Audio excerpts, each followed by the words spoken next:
Welcome students to the lecture on Technical Textiles 2. In today's lecture, we are moving on to a new unit called Unit 7, that is the comfort properties of textiles. In this unit, we will be mainly discussing on the breathable textiles. What is meant by the term breathable? Normally, when something is breathable means it implies that fabric is actively ventilated, but that is not actually the case. Here, breathable means it is a comfort property and that is mainly concerned when we use the waterproof fabric. So, if a fabric is highly waterproof, it should not allow the liquid to penetrate inside, but it should allow the transmission of water vapor by diffusion so that it will facilitate the evaporative cooling. So, how to confer this waterproofing? You can confer the waterproofing by coating the fabrics with a continuous layer of any impervious material like animal fat, wax, or hardened vegetable oil so that the surface becomes hydrophobic so that water cannot penetrate inside. But on the contrary, what will happen? It will be uncomfortable to the wearer so that the material also becomes stiff and it will not allow the perspiration or any sweat vapor to go outside. So with the technological advancements, these waterproof breathable fabrics can provide the wearer with a great level of comforts in many adverse situations. So what are the waterproof breathable fabrics? A waterproof breathable fabric should prevent the penetration of liquid water from the outside to inside, but it should allow the water vapor to go from inside to outside. So both these are contradictory situations. So how to do it? It is a challenging thing to provide both the waterproofness and also to make the material breathable. So if you observe this figure, you can see it is a breathable fabric. There is an outer layer and a membrane that is shown here, and here there is an insulation layer and there is a lining. Here it is shown that the outerwear material is made hydrophobic by coating it with a durable water repellent finish, and there is a membrane inside and there is an insulation layer inside and there is a lining inside, so that when the body gets heated and perspiration comes, that perspiration goes away from here, it gets exuded through the fabric layers and then it goes away. How this is made possible? By these four layers that we are going to see. This figure shows the construction, how the typical waterproof breathable fabric is constructed. So what are the methods you can use to make this waterproof breathable fabric? So there are several methods that are available. So they are divided into three categories. One is using the densely woven fabric, and another is using membranes, and another is through coatings. First we will see what is a densely woven fabric. So densely woven fabric means something which is compact, which has a compact and closed structure. So the first effective waterproof breathable membrane fabric was developed for military purpose during 1940s. That fabric is known as the named ventile, which means ventilation. How it is made? It is made of a low twisted mercerized combed yarns. They were woven into Oxford type of a construction where there is a plain weave with warp threads running in pairs. So they have the fabric structure have the inter yarn pores called macropores of 10 micrometer, but it is not as it is waterproof.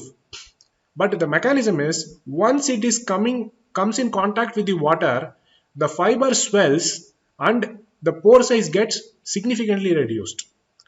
So from the 10 micrometer pore size reduced to 3 to 4 micrometer, so that external water cannot penetrate inside because of the swelling. For this fabric usually have the fabric weight of around 170 to 295 grams per meter square, and depending upon the application, and it can protect the water penetration for up to 20 minutes if the wearer is submerged in water. You can see this structure. This is the ventile fabric in the dry form, and once it is wet, you can see when the fiber gets swollen so that it will not allow the water to penetrate inside. The pore size reduces from 10 micrometer to 3 to 4 micrometer. Next is the use of microlinear synthetic filaments or fabrics. Here, because of the use of these synthetic fibers or filaments, this makes the structure too compact so that the pores in the fabrics are very small. Normally, this fabrics made from these microfilaments is claimed to have around 7,000 filaments per centimeter.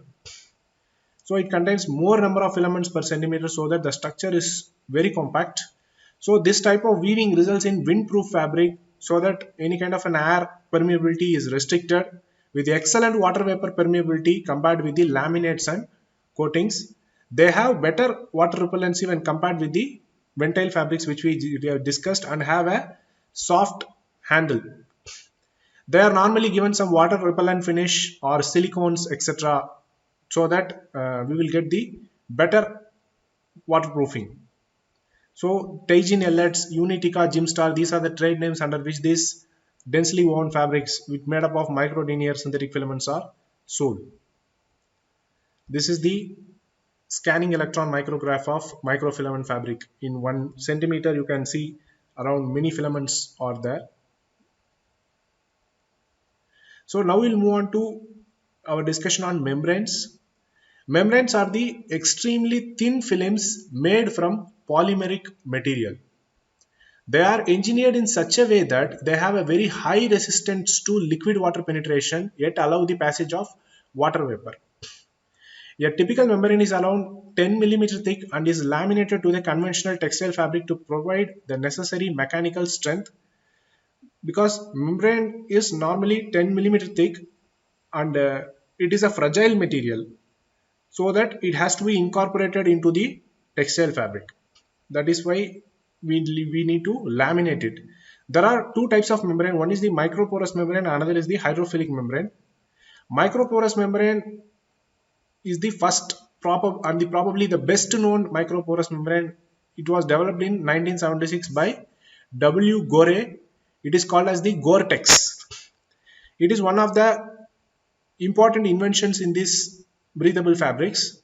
A person named W. Gore, he used a fiber called polytetrafluoroethylene.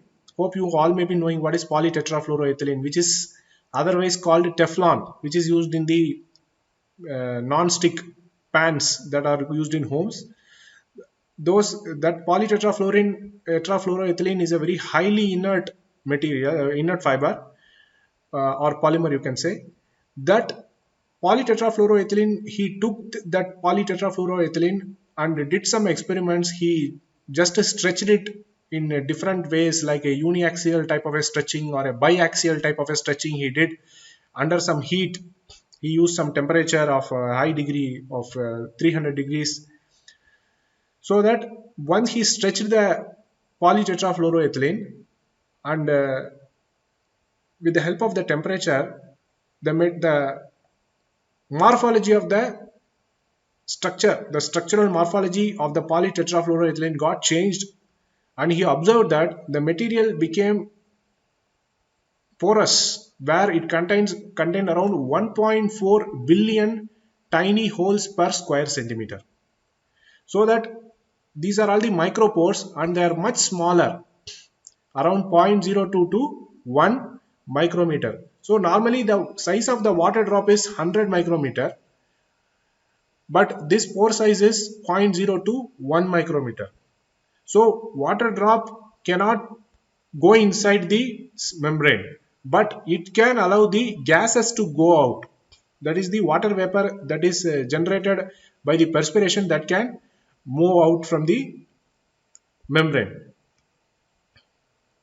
You can see the structure here. This is the expanded polytetrafluoroethylene. You can see plenty of fibrils here and plenty of pores that you can observe. This is how the Gore-Tex membrane looks like. So there are around 1.4 billion holes per square centimeter. So it is a greatest invention in the breathable fabrics. This membrane can be incorporated into the textile material through any kind of a method like a lamination or anything, so that the person who is wearing this material made up of this Gore-Tex, he will feel comfortable because he could, whenever he undergoes perspiration, where the perspiration where the water vapor can go outside from the garment, and from externally liquid water cannot penetrate inside. But there are some problems associated with this microporous membrane. Since it has a very small size of pores, it is prone to contamination through any kind of a body oils, particulate dirt, or pesticide residue, salt, and residual detergent in any kind of a usage. It will contaminate this membrane, so that once it is contaminated, it will reduce the waterproofing and permeability to water vapor efficiency also. So in that case, in order to protect this membrane, one more fabric we have to use, and that fabric we have to treat it with the water repellent chemical, so that we should protect the pores from contaminated, so to retain the consistent performance. That is the reason why these microporous membranes usually have a layer of hydrophilic polyurethane to reduce the effect of contamination. Next is the hydrophilic membranes. This is the another type of a membrane. These are the very fine films of chemically modified polyester or polyurethane. We modify the polyester or polyurethane containing no holes, therefore they are referred to as non-poromeric.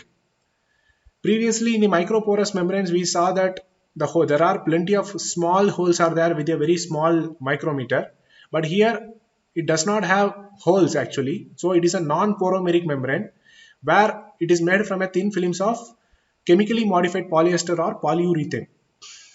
How it is modified? The polyester or polyurethane polymer, it is modified by incorporating 40% by weight of the polyethylene oxide. This polyethylene oxide, it is a hydrophilic material where this polyethylene oxide form the part of amorphous regions of the polyurethane polymeric system. So since it is a solid membrane, it has a low energy affinity for water molecules, which is essential for rapid distribution of water vapor. So from externally, because of the solid nature of the membrane, water cannot go inside. But whenever any kind of a sweat is generated, that sweat can go inside, and water can diffuse. Water can the perspiration can diffuse inside the hydrophilic membrane, and it can just interact with the hydrophilic groups of this polyethylene oxide, and it can go outside. So this is the schematic diagram how this membrane works. You can see from outside it is a solid membrane, so that here from outside a liquid droplet like any rain or a liquid droplet cannot penetrate inside, but from inside the water vapor molecules can diffuse inside, and then it can go outside. This is the schematic diagram of hydrophilic polymer mechanism. So how to incorporate these membranes? There are four main methods of incorporating membranes into textile articles. One is the laminate of membrane and outer fabric, liner or insert processing, laminate of membrane and lining fabric, laminate of outer fabric, membrane and lining. There are different ways where you can incorporate these membranes. You can see this diagram. This A, B, C, D. A is the laminate of membrane and outer fabric. This is one of the ways you can use for incorporating this membrane. And number two is liner or insert processing, where there is a liner here. This is the membrane here, the black one which is shown here in all the four figures. You can see this is the membrane. In this material, in this A, the membrane is joined with the outer layer of the fabric, and here you can see outer layer and inner layer are separate, but the membrane is attached with some other fabric, maybe a knitted or a woven fabric. It can be fixed. And next here C is there, where the membrane is attached with the inner layer of the fabric, and here all the three layers are joined together. There are four different ways of incorporating membranes, and among these all four, this B and C and this B and C are more preferable in terms of providing the handle and the drape qualities when compared to A or D. These are not that preferable when compared with B and C. So next method of conferring the breathability is by using the coatings. So coating means this consists of a polymeric material. It is applied to one surface of the fabric. Normally for these coatings, polyurethane is used as a coating materials. In coatings also, you have two types.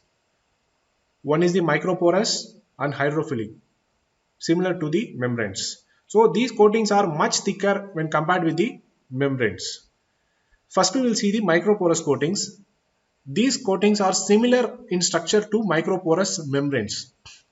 The coating contains very fine interconnected channels, much smaller than the finest water drop, but much larger than the water vapor molecule. That is very advantageous because from externally, any kind of a liquid droplet cannot penetrate inside. You can see this diagram here. This is the water droplet. How much size, the bigger size of the water droplet does not allow the smaller size fabric pores to penetrate inside. So that kind of a coating is given. So it consists of a very fine interconnected channels. And how these microporous coatings can be given? It can be given through three methods. One is the wet coagulation method, another is the thermocoagulation, and another is the foam coating. All these methods involve the use of a polymer, that is the polyurethane. Polyurethane needs to be taken and it should be dissolved in a solvent. Like any kind of a solvent like a dimethyl formamide can be used for dissolving it. We can dissolve it in a high temperature or in a less temperature. We have to dissolve it, and then once we make the solution ready, we have to coat it.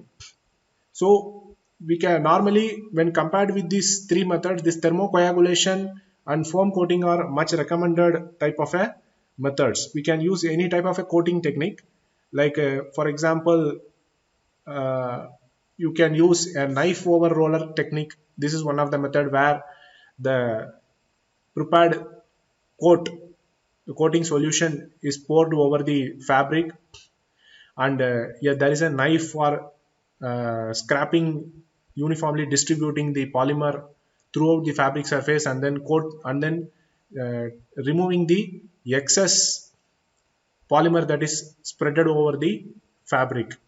And then once it is coated, then it can be taken for drying to solidify it. So that what will happen, whatever polyurethane chemical is there, that will get deposited over the fabric surface. So any kind of method can be used. One is the knife over roll method. Another is the transfer type of a coating also can be used. Next is the hydrophilic coatings. So this also uses the same water vapor permeability mechanism like a hydrophilic membrane. Only difference is, in the microporous membrane, what did we do? The water vapor passes through the permanent air permeable structure. But whereas here, the water vapor goes in a different process, that is the adsorption, diffusion and desorption. That is, the water vapor adsorbs over the coating and then it will diffuse and then dissolves in the other side.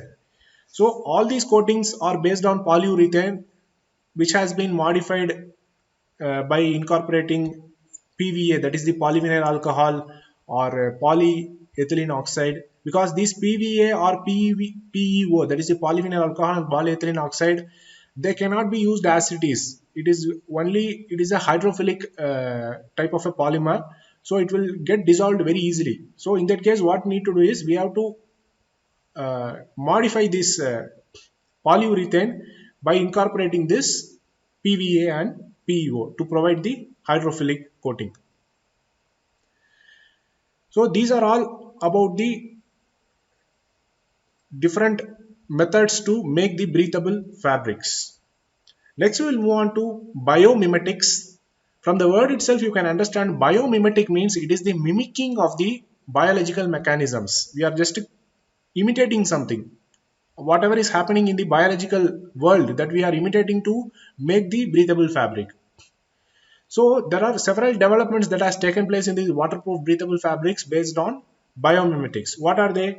One is the pine cone effect, next is the transpiration within a leaf effect, and next is the lotus flower surface effect. You will see each and every one.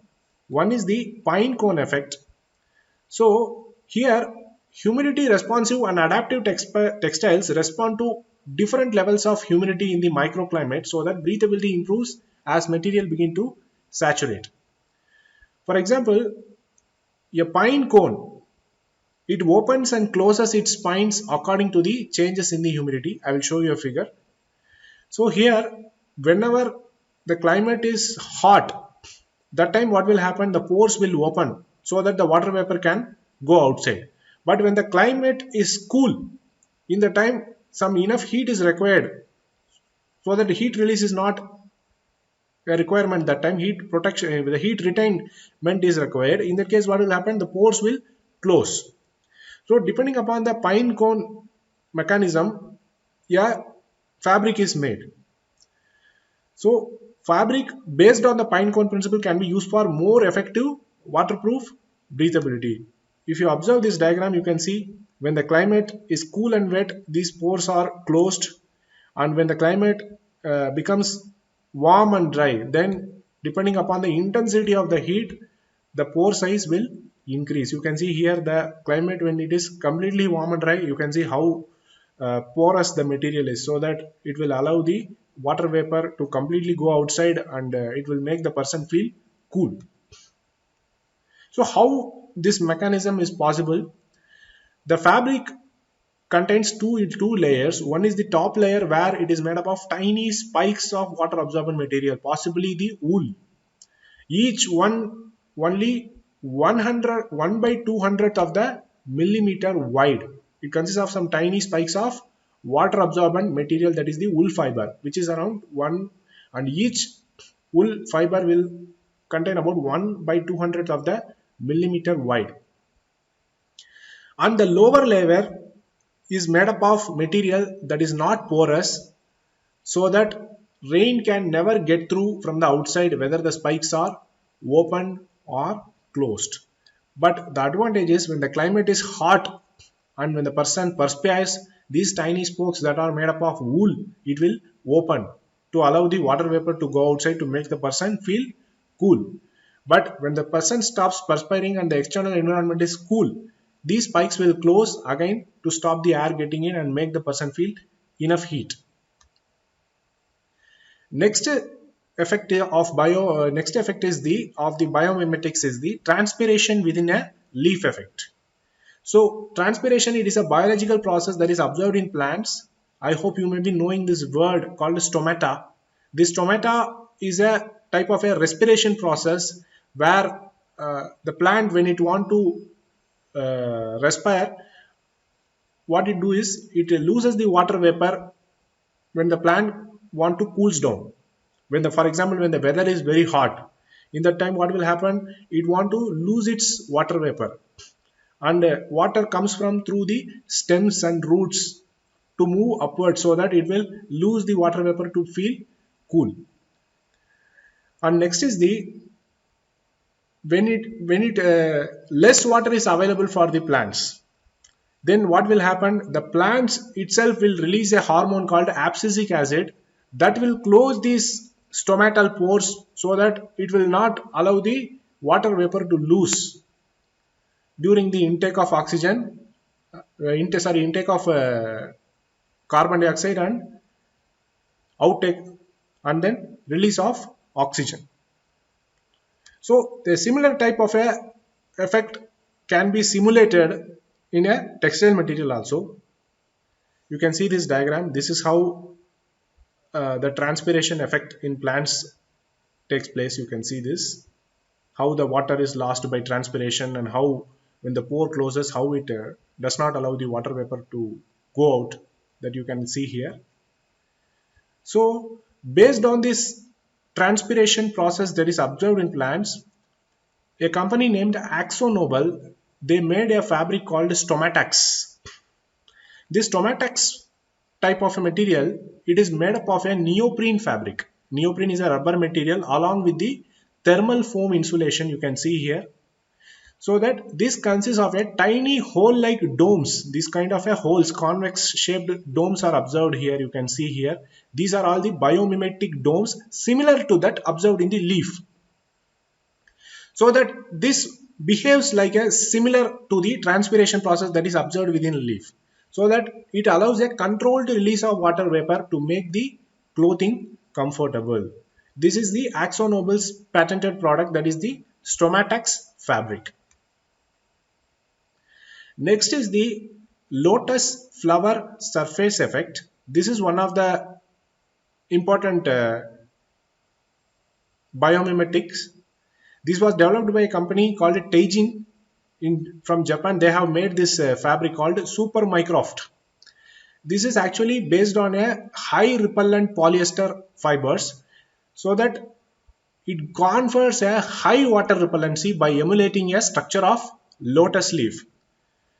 So hope you may be knowing about lotus leaf. When you put a water on it, how it will just roll out over the leaf. So similarly here, their product, the lotus flower surface effect, is produced by using this Super Microft uh, type of a fabric, which is a highly water repellent fabric made up of polyester fibers. So here water rolls like mercury from the lotus leaf, whose surface is microscopically rough and covered with a wax-like substance with low surface tension. Any type of a nano type of a finishing is provided over the surface of the textile material to the polyester fibers, so that it will exhibit good water repellent durability and high wear resistance, that is the abrasion resistance, but it importantly gives the moisture permeability and waterproof characteristics. You can see this diagram. This is how the lotus leaves looks like, and here this is the structure, surface structure of the lotus leaves. You can see the micro scale rugged surface, hydrophobic surface property. Similar type of effect is provided to the textile material. These are the biomimetics. So on this, we will see the summary now. From the starting, I have started the discussion with the explanation on breathable textiles. Then there are three methods that are involved. One is the using the densely woven fabrics, and another is the membranes. In membranes there are microporous coatings and hydrophilic membranes, microporous membranes and hydrophilic membranes. Then I moved on to discuss about coatings. In coatings also hydrophilic coating is there, and microporous coatings are there. Then I moved on to discuss about biomimetics. In biomimetics, three things are involved, three important effects. That is the pine cone effect, another is the stomatax transpiration effect, and third is the lotus effect. So these are the different effects that is possible to be produced in the to make the breathable fabrics. So I've come to the end of the lecture. I'll stop here. Thanks for listening. Have a nice day.